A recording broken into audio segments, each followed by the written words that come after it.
Hello and welcome back to the Knowledge Chest. Today, we're going to learn how to play the A major chord on the piano with both hands.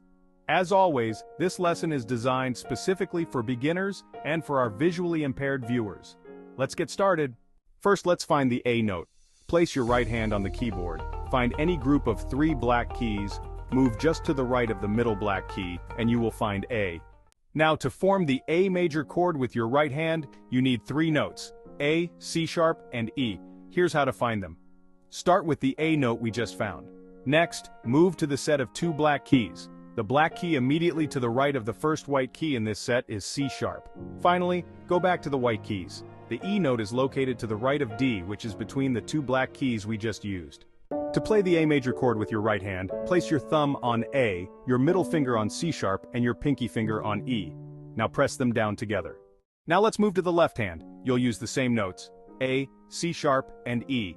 Here's how to position your fingers. Place your pinky on A, your middle finger on C sharp, and your thumb on E.